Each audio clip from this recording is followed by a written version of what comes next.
Salam, salam, outsider, le débrief commence maintenant.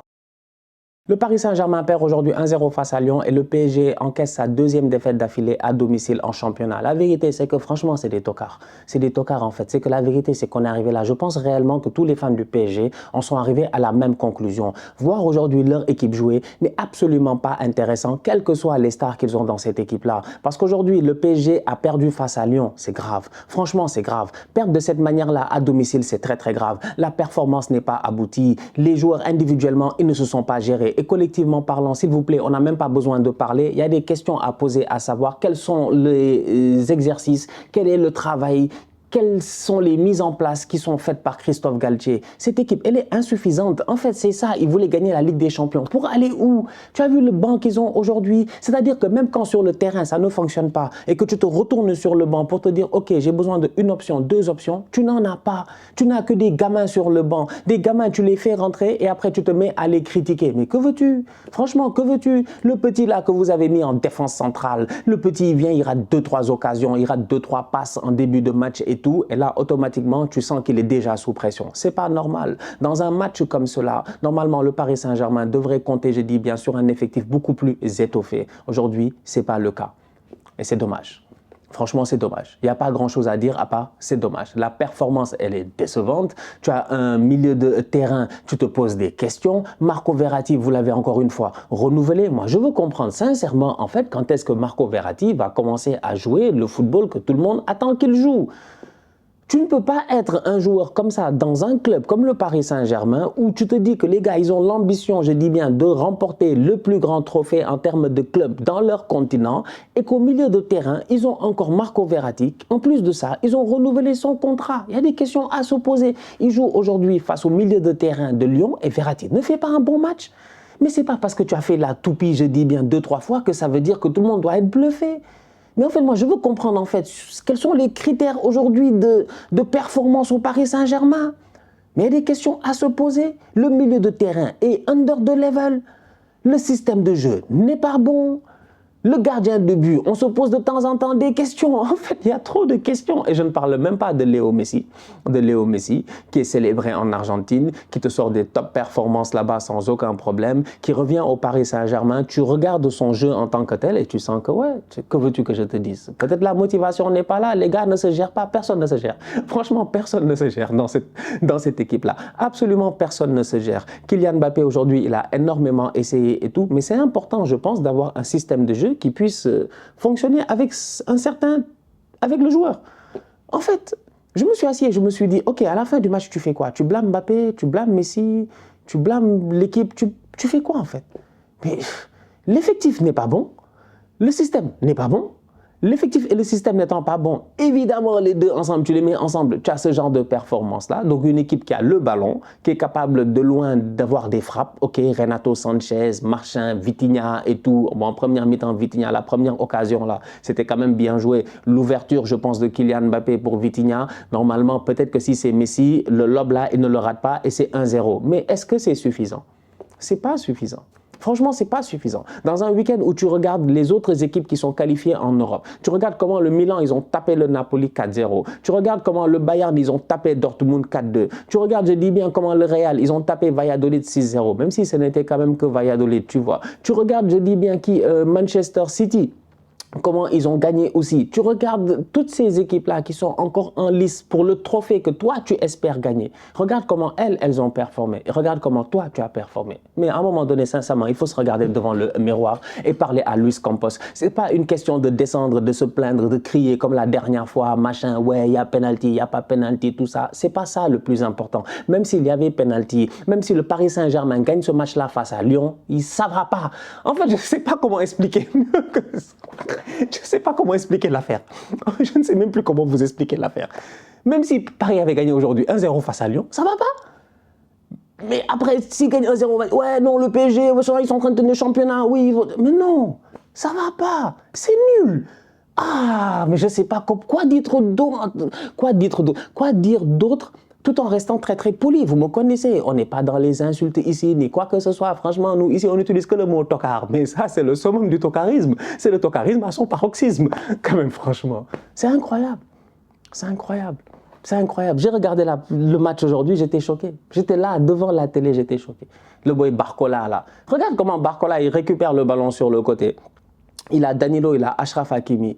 Il récupère le ballon. Tout le monde sait qu'il va rentrer, je dis bien, sur son pied. Effectivement, il rentre sans aucun problème entre les deux. Il n'y a personne pour faire faute. Il n'y a personne pour l'arrêter. Il n'y a personne pour essayer de le stopper. Regarde comment, je dis bien, le centre au deuxième poteau, la remise là, le ballon, il traverse toute la surface de réparation. Le ballon est peut-être dans un, comment on appelle ça, dans un no man's land où tu te dis peut-être le gardien, il ne peut pas sortir et tout. Mais normalement, tu as au moins un défenseur pour essayer au début de contrer le ballon ou au moins dans l'axe et tout. Ou peut-être au deuxième poteau. Il n'y a personne. Le ballon, il est passé. Moi, j'aurais pu quitter mon salon, venir faire un tap-in et retourner dans mon salon. Il y a un problème. Franchement. Aujourd'hui, le Paris Saint-Germain n'a pas fait un bon match. C'est pas que Lyon a fait un excellent match extraordinaire, à mon humble avis. Oui, bravo à Lyon, sincèrement. Je pense que Wilou, aujourd'hui, il est très content. Il va bien dormir, notre Wilou, il n'y a aucun problème. Son équipe, elle s'est gérée, même si en plus de ça, ils ont raté un penalty. Ça aurait peut-être pu être un peu plus sévère si Lacazette s'était géré ou Tagliafico s'était géré. Donc tu te dis, ok, les Lyonnais n'ont pas fait un mauvais match. Ils étaient juste plus déterminés. Ils avaient envie. Ils avaient de l'envie. Ils ont été disciplinés défensivement. Ils ont fait peu d'erreurs. Ils ont été solidaires tout le temps là pour essayer de contrer les ballons, tout le temps un Lyonnais pour essayer d'en sauver un autre. Il y avait cette envie collective là. Aujourd'hui au Paris Saint-Germain, une fois que tu es éliminé de la Ligue des Champions et que tu n'as pas de coupe à jouer, tu n'as plus rien à jouer et que tu es même là dans des discussions de renouvellement de contrat, mais comment tu peux motiver ton groupe? Les gars ne savent même pas si l'année prochaine, ils vont être là ou pas. Ils ne savent même pas si le coach va être là ou pas. En fait, il n'y a rien de clair dans le projet, mais chaque année, on va recommencer et je vais recevoir les mêmes messages de mes amis, de mon oncle qui va m'appeler pour me dire « Ouais, Stan, tu as beaucoup parlé dans tes vidéos, mais tu vas voir encore une fois cette année, Paris est de retour. » Mais Paris est de retour. Mais vous êtes de retour alors que vous n'êtes jamais parti. Les lumières se sont éteintes. Pardon. C'est même pas pour... En fait, je parais méchant alors que je ne veux même pas être méchant. J'ai mal. Tonton, pardon. Parce que je sais que demain, il va écouter la vidéo. Demain, il va regarder la vidéo. Après, il va m'écrire, il va me dire, Stan, tu ne m'as pas respecté. Je demande... Non, non, non, franchement. Tonton, pardon. Parce que quand même, c'est mon oncle, quoi. Il faut que je le respecte, tu vois. Il faut que je le respecte. Donc, tonton, toi-même, tu sais, je m'excuse. Je m'excuse, je m'excuse, je m'excuse. Mais ton équipe, c'est une équipe de tocards.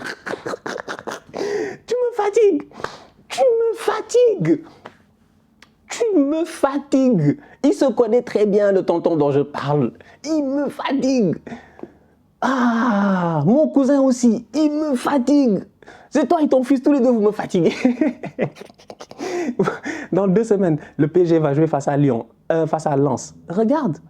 Regarde les Lensois, comment ils sont en forme. Les Lensois, ils n'ont plus rien à perdre. Ils vont jouer face au PSG, ils vont sûrement taper le PSG, ils vont revenir à 3 points et on ne sait pas ce qui va se passer entre-temps puisque Paris va jouer face à Nice et que Nice quand même aussi, avec leur jeune coach, tu vois, et tout, tu sens qu'il y a quelque chose qui peut se faire là-bas. Peut-être il y aura un match nul, peut-être qu'ils vont être ralentis, je ne sais pas. Mais en ce moment, Paris va peut-être perdre le championnat. Mais vous vous rendez compte, si Paris, à la fin de la saison, ils font saison blanche.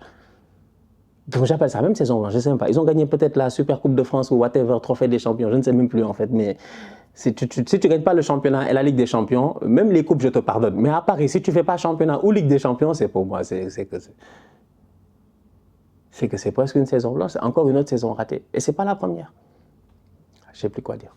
Du côté de l'Olympique Lyonnais, j'aimerais saluer 3 joueurs. Le premier, c'est Barcola, excellent. Sincèrement, excellent. Ce n'est pas la première fois que je le vois jouer. Ce petit-là, il est pertinent. Donc, j'ai hâte de voir quelle va être le suite de sa carrière. Mais aujourd'hui, encore une fois, il nous a montré un petit... plein d'audace, un petit qui n'a pas peur, un petit qui tente, un petit qui a pris ses responsabilités, qui a été vraiment pertinent. Dès qu'il est rentré, il a redynamité, je dis bien, cette attaque de l'Olympique Lyonnais. J'ai envie de saluer aussi Lacazette. C'est un très, très grand joueur quand même. C'est mon bandit. Boum, Chaka Laka, ça fait longtemps. Ah ouais, les passes de Chaka, frappe de Lacazette et tout. Donc aujourd'hui, Arsenal va quand même bien, mais c'est pas une raison pour oublier les belles années qu'on a eues quand même avec Lacazette. Aujourd'hui, il est de retour à Lyon. Il fait une bonne performance dans un grand match. Il se gère. C'est dommage qu'il rate ce penalty-là, mais il a été vraiment très, très volontaire. Et le dernier joueur que j'ai envie de saluer, c'est Koumbedi. Le latéral droit de 18 ans, là, il est pertinent. Franchement, il est pertinent, Koumbedi. Koumbedi aussi. En fait, Lyon, ils ont un effectif très, très jeune. Je pense qu'il y a une très, très belle balance entre expérience et jeunesse. Si tout le monde y met du sien, normalement, ça doit faire mieux. Peut-être ça peut aller chercher une Coupe de France. On va voir ce que ça va donner. Mais franchement, Koumbedi... j'ai apprécié son match. Le Bayern a viré Nagelsmann en plein milieu de la saison. Ils ont ramené Thomas Tuchel. Potter vient d'être viré de Chelsea, peut-être que Nagelsmann va aller, je dis bien, à la place de Potter. Bref, il y a un jeu de chaises musicales qui se crée en ce moment, mais il n'y a que le PSG qui ne joue pas. Donc eux, ils ont dit ils vont garder... Ils ne jouent pas au jeu de chaises musicales.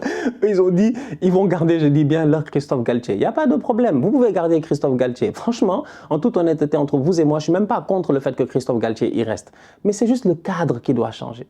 C'est pas siffler Léo Messi parce qu'il a fêté son titre avec l'Argentine et qu'il ne joue pas bien avec le PSG, alors que les statistiques quand même prouvent un tout petit peu le contraire. Mais c'est pas grave. Vous êtes fâchés en ce moment, les fans du PSG. Donc on va essayer de ne pas vous frustrer. Donc quand on vous parle, je dis bien, on met des gants. Donc c'est pas forcément, je dis bien, le fait que vous devez siffler Messi dans le parc parce qu'on a dit le numéro 30, Léo Messi, il y en a qui sifflent à gauche, à droite. C'est pas ça. C'est la direction qu'il faut siffler. En fait, je ne sais pas comment expliquer l'affaire d'une autre manière. C'est-à-dire que j'ai l'impression que ça fait chaque année, on vous dit la même chose. Chaque année, vous faites les mêmes bêtises. C'est quand même grave. C'est quand même très, très grave. Franchement. Mais siffler Messi jusqu'à demain, ça va changer quoi? Ça va changer quoi? Bah, il fallait siffler Mbappé aujourd'hui. Vous n'allez pas le siffler parce que Mbappé, statistiquement parlant, il fait une saison, mais très, très bonne. Donc, en fait, il n'y a pas grand-chose à dire. Donc, c'est pour ça que j'ai dit que vous sifflez vos joueurs. Pourquoi? Mais c'est la direction qu'il faut siffler. Il faut prendre votre avion, vous allez à Doha, vous parlez aux gars pour leur expliquer que non, ça ne va pas. Franchement, je suis désolé. Je suis désolé. C'est un... Les Américains, ils appellent ça quoi? Un smoke show. Genre, truc de fumée comme ça, ça jette des fumigènes à gauche et ça veut nous blaguer. On n'est pas des tocards. Et franchement, ça ne va pas. Ça ne va pas. Donc, on va voir ce que ça va donner.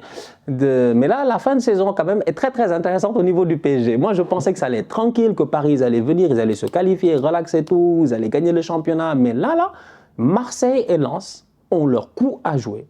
Et Marseille et Lens doivent se gérer. Franchement, c'est leur championnat à aller chercher. Parce que ce PSG-là, qu'on le veuille ou non, et je pense que les fans du PSG seront honnêtes avec eux-mêmes, il est malade. Il n'est pas bien.